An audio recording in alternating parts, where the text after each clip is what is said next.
بسم الله الرحمن الرحيم. السلام عليكم ورحمة الله وبركاته. معاكم عزة عواد من مطبخ عزة عواد. ازيكم يا حبايب قلبي؟ عاملين ايه؟ يا رب تكونوا بخير.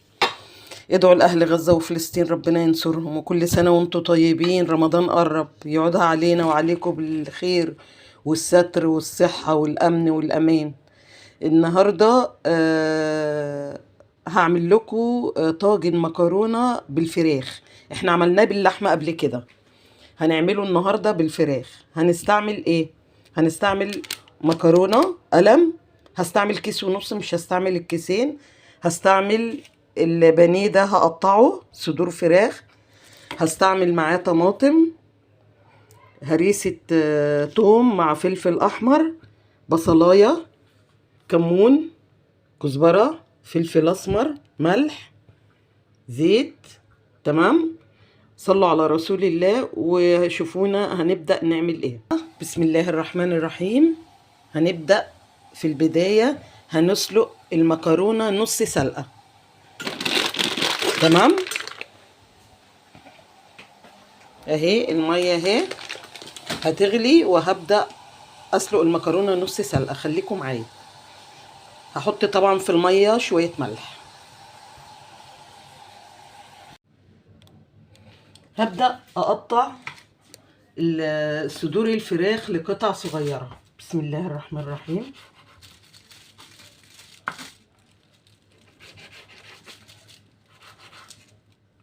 بالطريقة دي.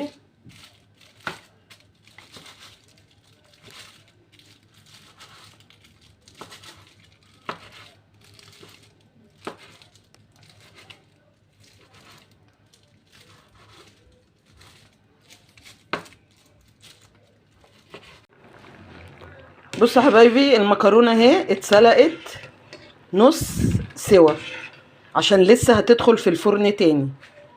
ماشي. هبدأ اطلعها في الطاجن اللي هعمل فيه على طول، عشان ما اقعدش اوسخ في ايه، في حاجات. تمام. هتقولوا لي ما بتحطيش المكرونه نيه ليه في الطاجن؟ لا، انا بحب اخدها غلوه كده، محبهاش ملزقه كده في بعضها. دي مهما تبرد وتيجي تسخنيها كأنك لسه عاملاها. خليكم معايا. تمام. خلاص اهو صفينا المكرونه. خليكم معايا عشان نشوف الخطوه اللي بعد دي هنعمل ايه. صلوا على رسول الله. نفس القلايه هي اللي سلقت فيها المكرونه. هبدا حطيت شويه الزيت اللي انا هستعملهم للطاجن، وهبدا احط الصدور اللي انا قطعتها.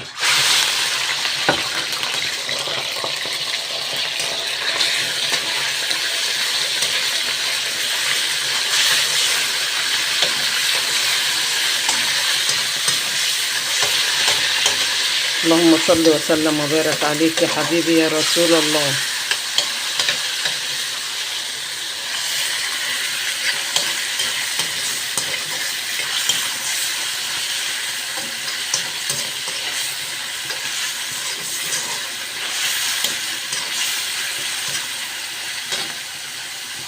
هبدأ احط معاها شوية فلفل اسمر.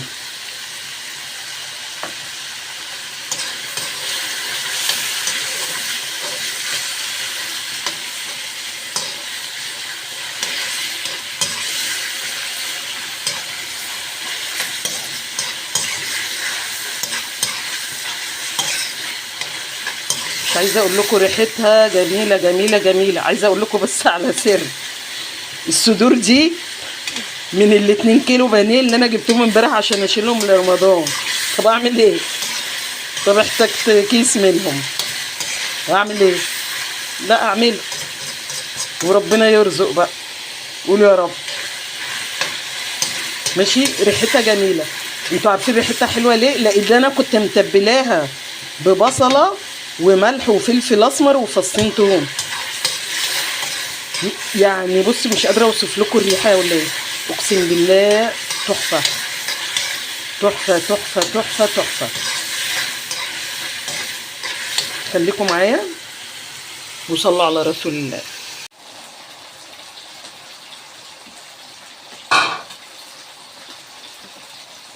بصوا يا حبايبي، الصدور اهي تعتبر كده استوت. هعمل ايه؟ هبدأ نشيلها في طبق نضيف طبعا.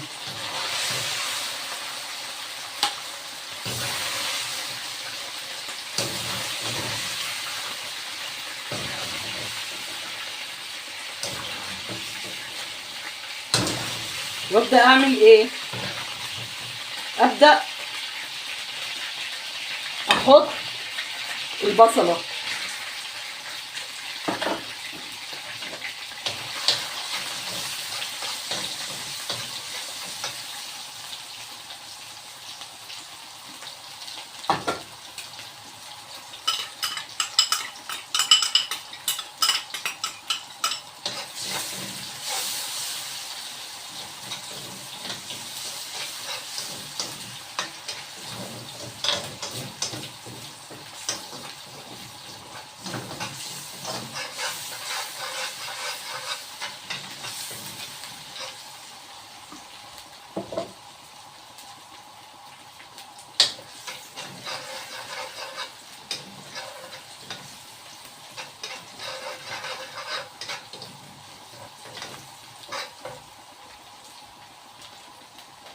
معايا؟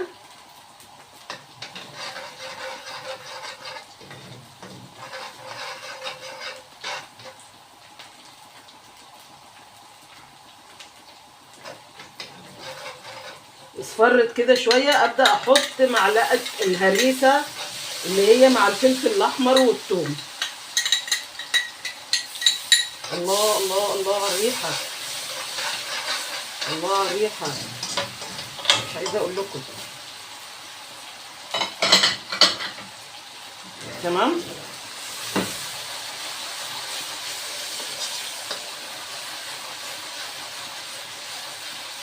ريحتها حلوه قوي.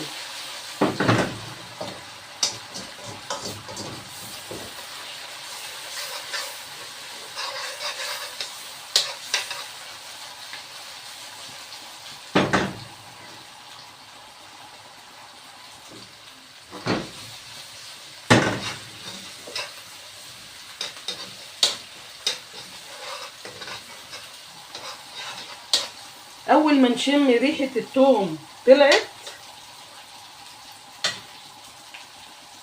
تمام، ابدا احط معلقه صلصه.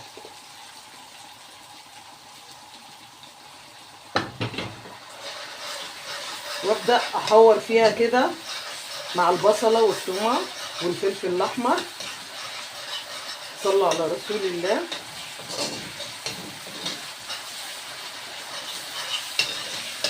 خلاص كده حورتها، طلعت منها الماده الحافظه.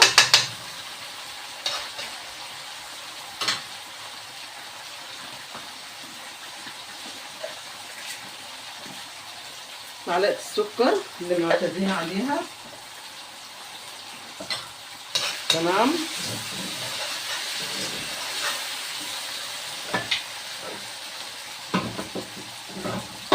وابدا احط الطماطم بتاعتنا.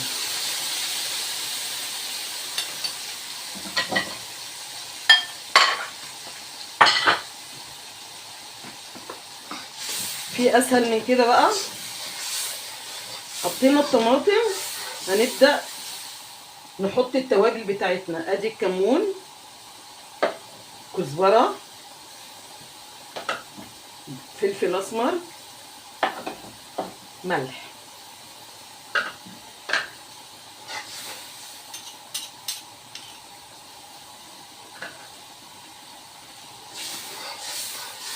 خلاص كده تاخد كده غلوتين،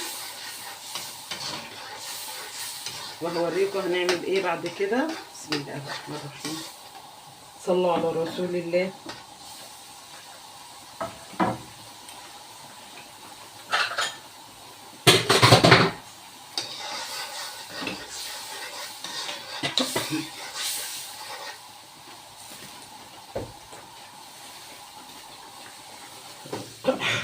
خلاص كده هبدأ اخد بس معلقتين كده على صدور الفراخ بتاعتنا اللي هنحطها على وش الطاجن.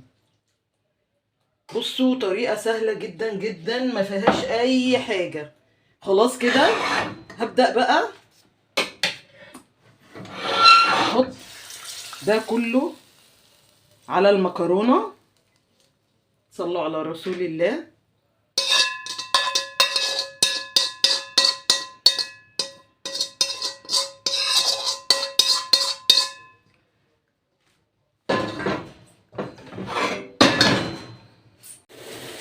بصوا حبايبي قفلت الطاجن اهو تمام، وهبدأ بقى ايه اغطيه بالفويل واحطه في الفرن لمدة ربع ساعة.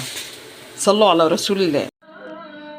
بسم الله الرحمن الرحيم، صلوا على رسول الله. وده كان الشكل النهائي لطاجن المكرونة بالفراخ. مش قادرة اقول لكم واوصف لكم الريحة عاملة ازاي. اتفضلوا معانا بقى. الف هنا وشفا اللي هياكلوا. كنتم مع عزة عواد من مطبخ عزة عواد. ما تنسونيش في اللايك والشير، والسلام عليكم ورحمة الله وبركاته. بحبكم في الله.